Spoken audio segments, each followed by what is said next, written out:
lelah. Kalau memang mau berjoget, saya persilahkan. Gak usah malu, jangan ditutup-tutupi. Haleluya. Oleh darah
menebus kami dari segala dosa dan kejahatan kami. Kami yang layak dihukum, dimurkai, namun semuanya tertimpa atas-Mu Tuhan. Dan pada malam ini, sebagai umat Tuhan, kami datang padamu. Kami mau duduk diam untuk merenungkan kebenaran firman. Kami yang berdosa, kami yang terbatas, kami tidak dapat memahami apa kata firman. Oleh sebab itu kami mohon urapan Roh Kudus-Mu atas kami semua, menawan hati dan pikiran kami, ruangan ini, bahkan segala gangguan kami patahkan, kami tolak dalam nama Tuhan Yesus. Dan biarlah Allah yang berotoritas urapi bibir mulut yang terbatas ini, agar kebenaran firman Tuhan yang akan disampaikan menjadi berkat bagi kami semua. Terpujilah nama-Mu Tuhan Yesus. Kami mohon ampun dan layakkan kami duduk mendengarkan suara-Mu. Dalam nama Tuhan Yesus kami berdoa. Amin.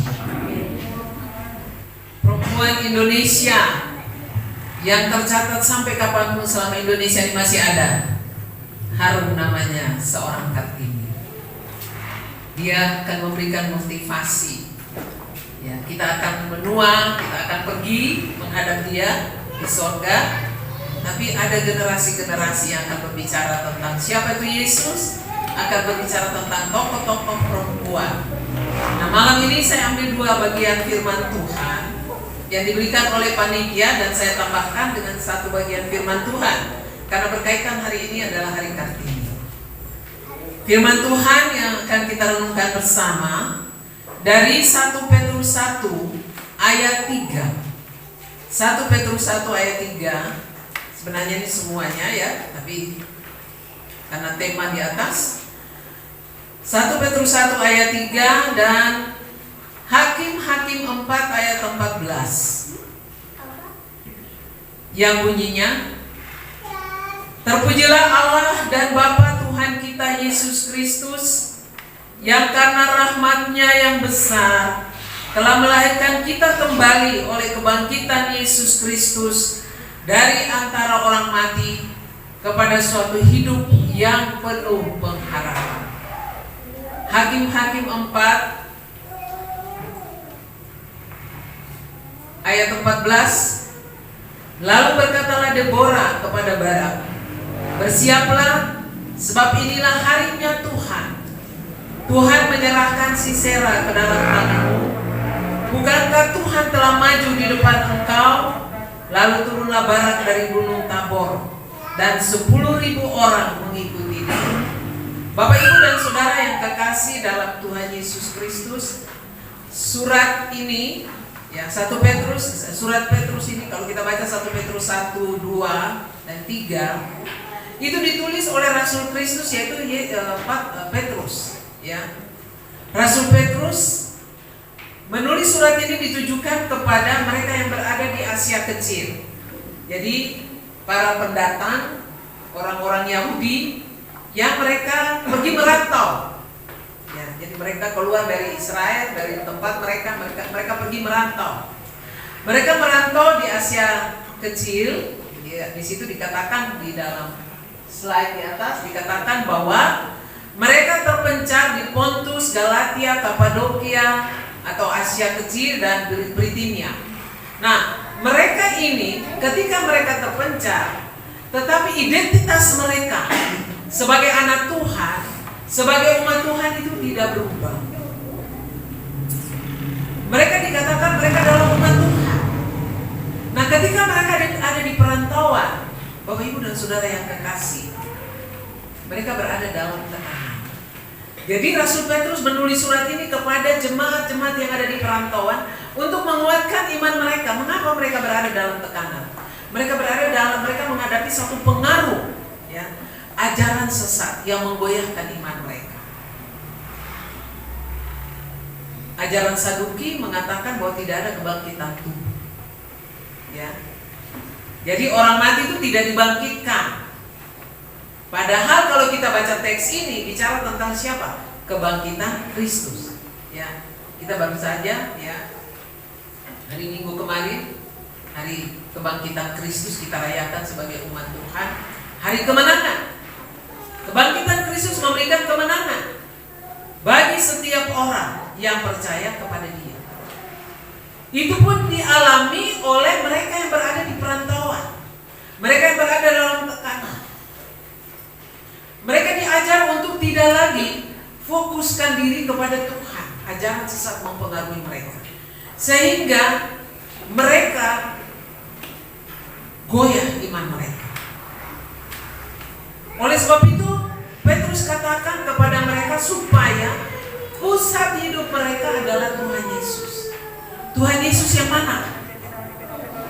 Tuhan Yesus yang sudah mati, Tuhan Yesus yang sudah bangkit, dan yang sudah naik ke surga. Itulah yang menjadi jaminan bagi kehidupan umat yang ada di perantauan. Sekalipun mereka ada dalam tekanan, mereka ada dalam berbagai macam pengaruh yang membuat mereka sendiri goyah, dan pada akhirnya hubungan mereka dengan Tuhan juga tidak baik, bahkan juga hubungan dengan satu dengan yang lain juga tidak baik. Mereka hidup menjadi orang yang egois, tidak peduli. Ya, Bapak Ibu dan Saudara yang dikasihi dalam Tuhan Yesus, dari bacaan ini kita melihat, kita bahas dulu dalam 1 Petrus 1. Ya, kondisi yang dialami oleh orang percaya pada saat itu menyebabkan mereka goyah iman mereka. Seolah-olah mereka merasa mereka sendiri. Seolah-olah mereka merasa bahwa kita percaya Tuhan, tapi kenapa ada ajaran lain yang membayangkan kita? Belum lagi mereka karena di perantauan, mereka merantau, maka mereka harus menyesuaikan diri dengan budaya setempat. Nah, tentu budaya setempat itu berarti akan mengganggu keyakinan mereka kepada Tuhan, penyembahan berhala. Ya, penyembahan berhala. Padahal kita tahu bahwa orang Yahudi hanya menyembah satu Tuhan, Yahweh, satu Allah. Tapi ketika mereka dalam situasi yang tidak baik, pasti akan menggoyahkan iman mereka. Kristus yang sudah mati, sudah bangkit, mereka memiliki kepastian iman. Mereka punya pengharapan bahwa pengharapan itu bukan hanya saat ini, saat mereka ada di sini, ada di dunia, tapi pengharapan itu juga kelak nanti mereka mati, mereka bersama-sama dengan Dia yang menjadi jaminan kehidupan, yaitu Yesus Kristus. Inilah Rasul Petrus mengingatkan kepada jemaat yang ada di perantauan, supaya mereka tidak mudah digoyahkan iman mereka dengan pengaruh-pengaruh yang datang. Yang kedua, jangan sampai visi identitas mereka sebagai umat Tuhan itu menjadi pudar. Jangan sampai keberadaan mereka sebagai orang percaya itu goyah, sehingga kesaksian iman mereka tidak bisa mempertahankan iman mereka kepada Tuhan. Yang berikut, mereka karena biasanya kalau kita dalam contoh Bapak Ibu ya, kita ini baru buka masker ya, tapi 2 tahun kita pakai masker. Kemana-mana orang yang dekat dengan kita biasanya kalau kita ketemu ya, cipika-cipiki itu biasa ya, cium ya. Tapi waktu pandemi yang lagi marak awal-awal, sama suami pun kita jauh, sama anak pun kita jauh. Yang dekat jadi jauh, apalagi yang jauh tambah jauh ya. Nah, dalam kondisi begitu kita kan bertanya, di mana Tuhan? Tuhan sampai kapan? Bahkan banyak orang yang karena terlalu susah, berada dalam tekanan, mereka lupa Tuhan. Nah, kira-kira kondisi mereka yang ada di perantauan seperti itu, goyah iman mereka. Mereka lupa bahwa jaminan Tuhan yang sudah mati, Tuhan Yesus yang sudah mati, sudah bangkit, sudah naik ke surga, memberikan jaminan kepada mereka bahwa Dia tidak sekali-kali pun meninggalkan mereka. Petrus menasihatkan mereka supaya tetap teguh iman mereka dan percaya kepada Tuhan. Dalam 1 Petrus 2 ayat 9 dikatakan, mereka adalah imamat yang rajani, umat kepunyaan Allah. Berarti mereka adalah milik Allah, bukan milik siapa-siapa. Mereka adalah milik Allah. Itu berarti bahwa mereka selalu dan senantiasa dipelihara oleh Allah. Mereka senantiasa bersama-sama. Umat kepunyaan Allah berarti Allah telah memeteraikan mereka. Bapak Ibu, kalau surat puasa atau kita mau kirim surat di kantor pos, itu tidak akan sah kalau tidak ada materai. Ya, sah. Berarti umat Allah ini sah. Mereka adalah milik Tuhan, bukan milik siapa-siapa. Umat kepunyaan Allah, imamat yang rajanya. Itu berarti bahwa mereka adalah imam-imam yang adalah milik raja. Siapa itu? Tuhan Yesus. Tuhan Yesus mengklaim mereka bahwa mereka adalah milik Tuhan. Oleh sebab itu mereka tidak perlu takut. Jangan goyah. Iman mereka jangan goyah. Jangan terpengaruh dengan ajaran yang sesat. Bapak Ibu dan Saudara yang terkasih dalam Tuhan Yesus Kristus. Kemudian dikatakan bahwa dalam bacaan 1 Petrus dikatakan bahwa kebangkitan Kristus memberi anugerah keselamatan dan pengampunan. Firman Tuhan katakan walaupun dosamu merah seperti kemisi, akan putih seperti salju. Yang lalu mungkin kamu bersih. Yang lalu mungkin kamu percaya roh-roh nenek moyang, ya. Yang lalu mungkin kamu pergi ke kuburan minta bantuan dan sebagainya. Tapi ketika kamu terima Tuhan Yesus, kamu menjadi milik Tuhan, maka itu dipatahkan. Kamu sudah dibeli dengan darah Kristus. Oleh sebab itu ketika kamu berada dalam tekanan, dalam pergumulan, dalam penderitaan, pandang salib Kristus. Percaya bahwa kamu adalah umat kepunyaan Allah, kamu adalah milik Allah, maka Dia sekali-kali tidak akan pernah meninggalkan kamu. Inilah nasihat dari Rasul Petrus kepada mereka yang ada di perantauan. Yang berikut, mereka juga memiliki cara hidup yang baik di tengah-tengah bangsa yang bukan Yahudi. Dalam 1 Petrus 2 ayat 12. Artinya bahwa walaupun ada tekanan, walaupun ada penderitaan, tapi citra mereka sebagai orang percaya tidak boleh berubah. Sekali lagi, walaupun mereka ada dalam tekanan, ada dalam pengaruh yang tidak benar, tapi citra mereka, identitas mereka sebagai anak Tuhan, sebagai umat Tuhan tidak boleh berubah. Maka dikatakan dalam ayat yang ke-12 dari pasal 2, ya, bahwa mereka memiliki cara hidup yang baik di tengah-tengah bangsa yang bukan Yahudi. Cara hidup yang baik artinya bahwa mereka sudah dimerdekakan oleh Kristus. Mereka harus menjadikan Kristus sebagai role model, menjadikan Kristus sebagai Tuhan dan Juru Selamat. Maka otomatis apa yang dimau oleh Kristus itu juga yang harus mereka terapkan dalam kehidupan mereka sehari-hari. Inilah arti dari hidup yang penuh pengharapan. Inilah arti dari kematian dan kebangkitan Kristus yang menjadi jaminan bagi orang percaya. Lalu terus apa kaitan dengan kita, Bapak Ibu dan Saudara? Kita katakan sebab Dia hidup, ada hari esok, tapi kita khawatir. Sebab Dia hidup, ku tak gentar. Kita rayakan Paskah, rame-rame kita rayakan Paskah. Gereja-gereja lain di GPIB, saya di jemaat GPIB, saya dengan Bapak jemaat GPIB, Paskah jam 4 pagi. Pertanyaannya, tidur tidak pulas, bangun jam 4 pagi datang rayakan Paskah. Tapi apakah makna Paskah itu kita yakini bahwa kebangkitan Kristus memberikan jaminan hidup kita? Apa yang dialami oleh jemaat yang berada di perantauan tidak jauh berbeda dengan kita. Sekarang minyak goreng mahal, ya.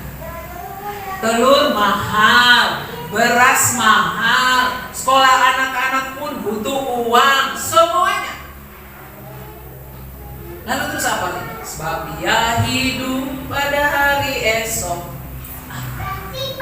Apakah pengharapan kita tuh hanya bangun jam 4 pagi, rayakan ibadah Paskah, setelah makan pulang khawatir? Ya, ketika ada hadapi masalah takut. Ketika ada masalah, aduh bagaimana ini? Ya. Milikilah hidup yang baik di tengah-tengah bangsa yang bukan itu. Rasul Petrus nasihati jemaat pun sama dengan kita dikelilingi oleh orang-orang yang tidak percaya. Sudahkah kita memiliki sikap hidup yang baik? Sudahkah kita katakan bahwa kita punya Tuhan Yesus yang sanggup menolong kita, membebaskan kita, memerdekakan kita? Sementara kita khawatir berlebihan, sementara kita takut, aduh, dan aduh. Tapi tidak pernah kita katakan, Tuhan terima kasih. Dengan masalah ini saya percaya bahwa Engkau sanggup Tuhan. Pernahkah kita katakan begitu? Tidak. Yesus bangkit, ada hidup. Yesus bangkit memberikan kemenangan. Yesus bangkit memberikan kita kemerdekaan. Kemerdekaan bukan hanya secara fisik, tapi secara mental, secara spiritual, secara kerohanian kita, supaya kita bertumbuh. Jangan sampai kerohanian kita tuh datar-datar saja. Hari ini percaya Tuhan, nanti besok ada masalah lupa Tuhan. Tidak. Ketika kita dikatakan bahwa kita adalah umat Tuhan, kita adalah kepunyaan Tuhan, maka cara berpikir kita, sikap hidup kita pun harus berubah. Keyakinan kita pun dari hari ke hari genggam Tuhan Yesus, karena Dia memberikan kita kemenangan. Bapak, Ibu, dan Saudara yang kekasih dalam Tuhan Yesus Kristus, jangan goyah iman kita. Dia bangkit memberikan kita harapan. Kristus memberikan kita pengharapan, bukan ketakutan.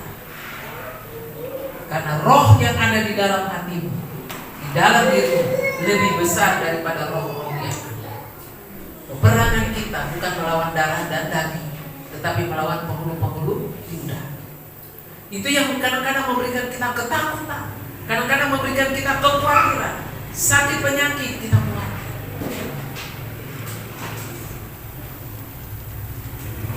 Tidak punya ini, khawatir. Padahal kita selalu dikatakan, kalau kamu percaya Tuhan, yakin bahwa Tuhan akan berikan kamu kekuatan untuk menghadapi masalah, bukan lari dari masalah. Bapak, Ibu, dan Saudara yang kekasih dalam Tuhan Yesus, Yesus memberikan jaminan kehidupan saat ini, bahkan ketika nanti kita meninggal. Sehingga kehidupan kita setiap hari, kerohanian kita setiap hari harus terus bertumbuh. Bertumbuh bagaimana? Baca firman, renungkan firman Tuhan, utamakan Tuhan. Jam-jam doa kita hidupkan lagi. Jangan jam-jam doa hanya pada saat kita datang di gereja.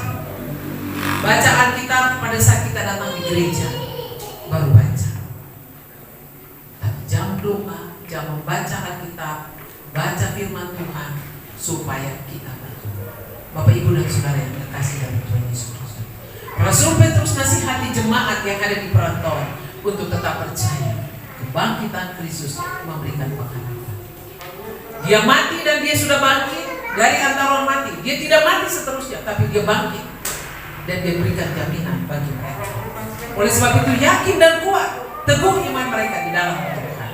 Bapak, Ibu, dan Saudara yang terkasih dalam Tuhan Yesus Kristus, kita merayakan Paskah, berarti kita merayakan kemenangan Kristus dari maut dan dosa. Kita sudah ditebus oleh darah Kristus. Kata Paskah dari bahasa Ibrani, Panatan ini bahasa Ibrani, dosen bahasa Ibrani, ya. Pesak. Bapak, Ibu, kalau bicara Pesak, itu istilah Pasak, ya. Pesak ini artinya melewati. Kita ingat cerita tentang Israel waktu keluar dari Mesir, ya. Tuhan perintahkan kepada mereka supaya darah domba itu harus mereka taruh di ambang pintu, sehingga ketika malaikat maut itu lewat, kalau ada darah itu tandanya mereka selamat. Tapi kalau tidak ada darah, maut, ya. Jadi Pesak itu artinya melewati. Sekarang kita merayakan Paskah, berarti Tuhan Yesus Kristus telah melewati perjuangan yang berat. Melewati berarti ada kemenangan. Ada kemenangan yang berikan hidup yang baru. Maka kita sebagai orang percaya, kita pun mengalami kemenangan itu karena darah Kristus. Sebagai orang percaya, kita pun Saat kau teduh, Tuhan tahu. Saat kau minta, Tuhan dengar. Saat percaya, Tuhan bekerja. Saat menangis, Tuhan tahu.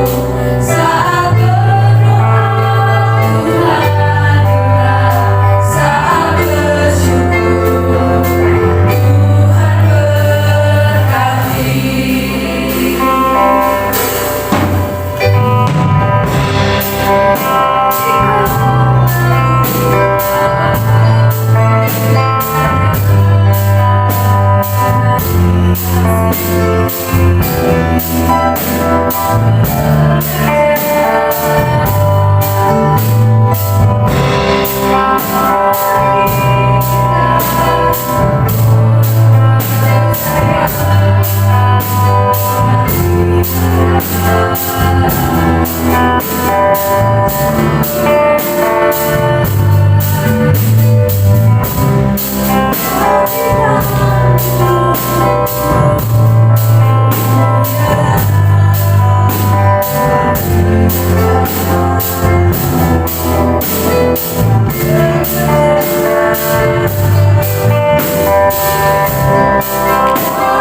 kami akan percaya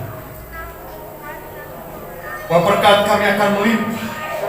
Kasih karunia Tuhan akan Kau nyatakan atas kami. Dan kami akan percaya bahwa kebenaran firman Tuhan disampaikan oleh hamba akan termeterai dalam hati kami. Dan kasih karunia Tuhan akan menyertai kami sebenarnya. Pakai masa dalam kehidupan, dalam pelayanannya di STD Providensi Adonai bersama Bapak Nathan, kami yakin percaya sekolah Tuhan akan berkati, inklusivitas, mahasiswa, dan apapun yang dibutuhkan kami percaya bahwa Allah akan memenuhi segala keperluan dalam Yesus. Berkati dan pakai terus membantu. Dan juga biarlah kami semua telah mendengarkan firman-Mu, menikmati kasih karunia, menikmati berkat Tuhan. Diberkatilah mereka yang datang dalam nama Tuhan. Kami memberkati kamu dari dalam rumah Tuhan. Kami percaya Bapa, saat ini berkat-Mu, penyertaan, lawatan, kelegaan, sukacita, harapan dalam kepastian di dalam Yesus, kuasa kebangkitan membawa perubahan dalam kehidupan kami. Sungguh mengucap syukur Tuhan, kalau kami sebentar akan meninggalkan tempat ini, penyertaan dan anugerah Tuhan akan Kau sertakan atas kami semua. Bapak Ibu jemaat Tuhan yang terkasih, pulanglah, arahkanlah hatimu, tunaikanlah tugas panggilan pelayanan yang Tuhan percayakan dengan penuh tanggung jawab. Percayalah dan ingatlah firman Tuhan ini. Janganlah takut sebab aku menyertai engkau. Janganlah bimbang sebab aku ini Allahmu. Aku akan meneguhkan, bahkan akan menolong engkau. Dan aku akan memegangmu dengan tangan kanan yang membawa kemenangan. Kiranya damai sejahtera yang datang dari Allah Bapa, Putra dan Roh Kudus menyertai kehidupan kita mulai hari ini sampai selama-lamanya. Amin.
Kami bersyukur karena Tuhan sudah melawat kami dengan kebenaran firman-Mu. Engkau juga sudah mendengarkan seruan doa kami, pujian yang kami naikkan kepada-Mu.